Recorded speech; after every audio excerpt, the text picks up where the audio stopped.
to Chicago Hour post-game show. The Bears beat America's team 31-14 is your final score. Want to welcome in everyone who's watching. I'm Tina Nguyen. Got Pat the designer here. Jim Miller, former Bears QB, joining us via Zoom. Fellas, so nice to talk about a win here. Ben Johnson gets his first win as a head coach. The Bears get their first win of the season. They spoil Matt Eberflus's return to Chicago as Dallas's defensive coordinator. But I want to start here before we talk about the offense and dissect all the good things that we saw today. Ben Johnson challenged his team this week, saying that their practice habits have yet to reflect a championship caliber team. Jim, I want to start with you. How did you see this team respond today?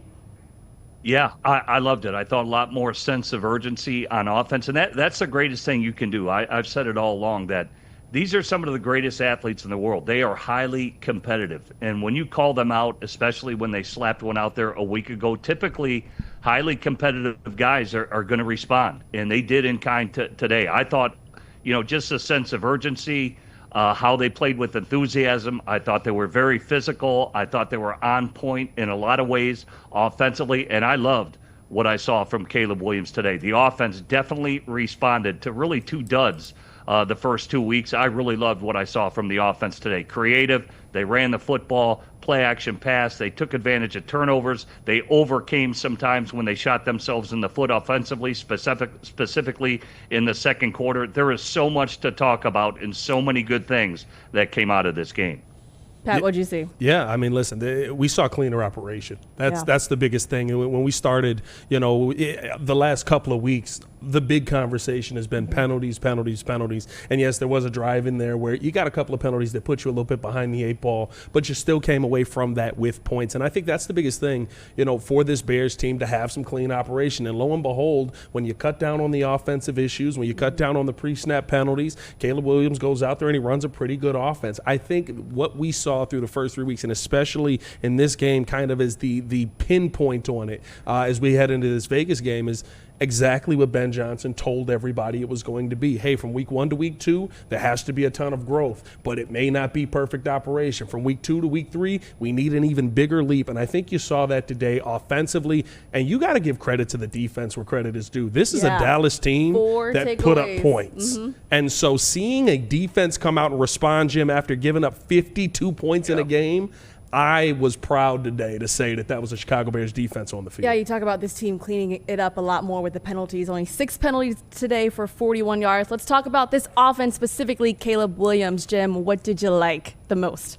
Yeah, I thought early taking advantage of the turnover. Stevenson gets the punch out right away. They score with Roma Doomsday. How did that set the tone, by the way, for this game when Tyreek Stevenson ripped it out of Javonte Williams?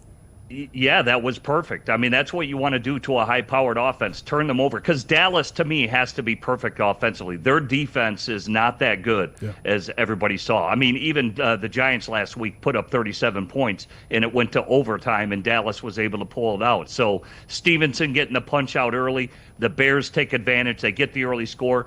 And Pat's right. Look at that second quarter. The first drive in the second quarter ended with a Darnell Wright holding call. So that one, the Bears have to punt. The second one, he has an illegal man downfield. Bears overcome it. They get the big screen pass to Swift. They go in and score. And then they have the second opportunity, or the third opportunity, right before the half. They managed it brilliantly. They get the ball back. They bring it down there. Boom, play action pass to Cole Kmet. They get points going in at halftime. Then they come out the second half and dominate the third quarter. Okay, misdirection, the run plays, that's what you do against a Tampa 2 defense against Matt Eberflus. It's a speedy defense. So get them flowing one way, run it the other. A lot of misdirection. They execute it beautifully, and they go down. They run off 9 minutes and 30 seconds of the third quarter and end with a score. It was absolutely beautiful from the latter part of the second quarter to the third quarter, all the way through to take control of the game. And it was the Bears' offense that did it, not their defense. Their defense cleaned it up at the end. Yeah, I mean, listen, I think that's that hits the nail on the head. And I think, when you talk about a response, we bring up the Tyreek Stevenson play. Listen, that's after a big run as well, right? It wasn't like, we were really stopping Javonte Williams early on. You needed something that was going to put the Dallas defense kind of on its back foot. And I thought that Tyreek Stevenson, with that early takeaway, really did that. And what it did, it opened up the opportunity. Now, okay, we had this first drive where we got to get ourselves back together. Now let's lock in. Let's go down here. And you were able to put up points. And you were able to put up points in a very Ben Johnson way. You know what I mean? I think that's the thing. This is the first game. We talk about a lot of firsts here, Tina. Like, this was the first game that looked like Ben Johnson. This looked like a Ben Johnson offense. How comfortable Caleb Williams was. He didn't do too much in this game. There wasn't a lot of him using his legs to create a sidearm pass that goes for 40 yards. A lot of the Superman plays that they've talked about Caleb needing to have to be successful and not being able to play in structure. He played Ben Johnson's system to perfection, and you have to be able to capitalize when you get those turnovers. I thought we saw a team that played some great complementary football today. We saw more of what Ben Johnson wants this offense to look like. Yeah. Jim, let's talk about Ben going into his bag of tricks, the flea flicker play there. Was it botched in the beginning, though? Break that down for us. It was. The running back obviously laid a looper back there. It needs to be more of a straight line shot back to the quarterback with the lateral. And that's very nerve-wracking as a quarterback because the ball's hanging up there, and your receiver, especially Burden, he's blowing down the field because that guy can run it, and you wonder if he can get it out there in time. Caleb's got a big enough arm to do it. They even announced it on the broadcast. It was a 65-yard throw, but it is nerve-wracking because the timing wasn't particularly right. But I give Caleb a lot of credit. You can't panic. You can't, you just got to be oblivious to everything else around you, and you have to execute the play. And the pocket was good enough for him to deliver a strike, and he did it. And Pat touched on it. I loved what I saw from Caleb in the huddle today. Yeah. He was direct. He's using his hand motions saying, hey, guys, we're running this play now. And it wasn't the only play call that was a trick play. They lined up DJ Moore in the backfield. They ran end arounds. They ran reverses, again, to take advantage of a fast-flowing defense and get them flowing one way to hit them with a lot of misdirection. And you could see Caleb in the huddle really emphatic about the play calls. He was into it. There was a sense of urgency. Yeah. It was important to him, and he was locked in. I give him a lot of credit, and what a great day for Caleb Williams. He needed that. He needed a little bit of pressure off of his back, but I love that he took control today because that's what you need to do as a quarterback. Pat, I want to talk to you about the rookies. We saw them get a lot more involved today. Colston Loveland was targeted early on. Kyle Monungai, they handed the ball off to him 3 straight times. And Luther Burden a touchdown as well. What did you see from the Rooks today? Listen, I want Cam Scatterbo love for Kyle Monungai. Yes, he did go backwards 8 yards on that play, Jim, but he was knocking guys out on the way there. And I think, to be honest with you, I know, that's kind of the play that Tom Brady kind of locked in on. He's like, you can't make that mistake.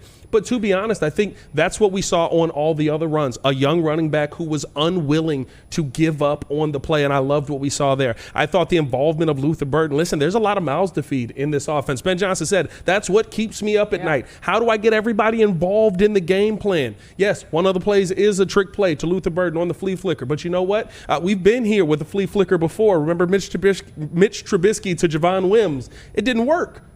This was a play where this young player, hey, these are the shots you're going to get right now. You have to be ready for these plays. I give Luther Burden all the credit on that. Caleb Williams, of course, being able to lock in and get that ball to him, but give him all the credit on being ready when his number was called. That's what Ben Johnson is asking these guys to do. And I think that above all else really shows you the confidence that Ben is building in these young players. He challenged them this week. Remember, the competition comments that he made, hey, we're going to have a lot more competition in practice this week. Challenging some of the starters, We're off of the rookie question about the rookies not being involved enough in the game plan. He challenged them. They get more involved in the game plan this week. And I think that's just going to continue to build. But just like what we've seen in this offense through the first 3 weeks, that trust with Ben has to build throughout the season. You keep making plays like that. If you're Luther Burden or you're Kyle Monungai, guess what? I'm going to give you more opportunity, and you saw that in this game as well. Jim, how good did it just feel to see this team clean it up more? Because the penalties, the first game, 12 penalties for 127 yards. Last week against Detroit,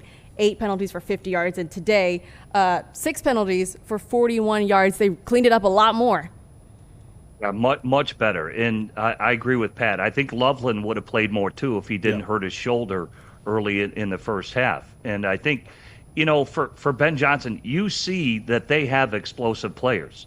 From DJ Moore. Their skill position players for the Bears are very good. Their backfield, a lot of people probably wouldn't put their running backfield up there and say the top 10 of the NFL, but they're more than serviceable enough. I liked what I saw from Nguyen today. He runs angry and can get some tough yardage, and I think he will carve out a bigger role for the Chicago Bears. He's more the bruiser, like Montgomery there for Detroit, and Swift is more the edge guy, like Jahmyr Gibbs. They're not as good as them, but they're more than serviceable to get it done. So I think big plays, this is a good confidence builder for this young offense, and there's a lot of room to grow. Again, defense isn't the only way to control a game. Today, it's the Bears' offense that controlled the game. The defense really cleaned it up, and they put the pressure on Dallas's offense to be perfect, and it resulted in 4 turnovers. Because Dallas, once they got behind, there were 3 turnovers the second half. They couldn't do it. Yeah. They weren't perfect, and that's a veteran offense that was making mistakes, not the Bears. Want to remind everyone that is watching, if you want to join in on our conversation, be sure to leave a comment in the YouTube section and also hashtag after the whistle. Jim, I'm curious, from just a former quarterback's perspective, how much does early success off of play action like we saw today really open things up for this offense, especially when we see them kind of shift gears and lean on the running game a lot in the second half? Yeah, I think it's big. Again, the flea flicker got the party started. It's off the run where they do the play action pass. It led to the touchdown by Cole Kmet. If you look at that play, that is a play action pass. That was to Cole Kmet on that play. It set up a couple RPO runs by Caleb Williams in the second half as well. They moved DJ Moore out of the backfield, a couple of fakes to him. They're running end arounds to Zacchaeus and other guys. So it set up a lot of things, and their play-action pass was tremendous today. They got a lot of yardage out of it, and especially how it set up the running game in the third quarter. The Bears ran the ball 11 straight times in the third quarter, and Dallas could not stop it because it was misdirection every single time, and Dallas didn't know who was getting the ball. It's Monangai. It's Swift. It's DJ Moore. Oh, it's an end around to Zacchaeus. There were all these different ball carriers, and Dallas is looking up like, who's lining up where? They couldn't line up or really get their defensive calls in what they needed to do because Ben Johnson was very creative in the play calling. He kept Dallas really off guard from that standpoint, and give the Bears credit. That third quarter was managed as good as anything this offense has ever done in quite some time. That's a hell of a drive for 9 minutes and 30 seconds coming out of the half. So, Pat, week 1 going into the season, we know absolutely nothing. Week 2, we're learning more and more. But here, week 3, we can put it all together a little bit more. Yeah. What else did you learn about this team today, specifically the offense? Yeah, I think what we learned, if nothing else, the biggest thing, this offense works with these players with clean operation. That's the most important thing that you have to take away from it. I think, when you're talking about going out there versus the storyline coming in was this is a Dallas defense that, yes, it's struggling a little bit, but they know everything that Caleb Williams' tendencies are because Matt Eberflus was here coaching with them. He understands who Caleb is, how Caleb's going to move, how Caleb's going to attack. But he didn't change who he was, and the Bears were able to take advantage of that. Caleb Williams was able to take advantage of that. And I think this offense as a whole, the operation, that's the one thing that Ben Johnson and Dennis Allen have continued to preach. Clean operation. We're seeing some good football out there. There's just too many mistakes stopping us from taking advantage of it on a consistent basis. If you continue to have that clean operation, this is a football team that you have an opportunity to be at the bye 2-2. Yeah. That's not something we felt like we were going to be saying coming out of a 52-21 loss to the Detroit Lions. Like that's a big step in the right direction. This is one way. You mentioned it. Other than that second quarter with the 2 Darnell Wright penalties, the Bears stayed on schedule. Yeah. They were 67% on third down conversions. Yeah. That's staying on schedule. That's logging plays. That's time of possession. All these things add up. If you stay on schedule, especially with a young quarterback, you're going to be just fine. And that's why they were just fine today. Yeah.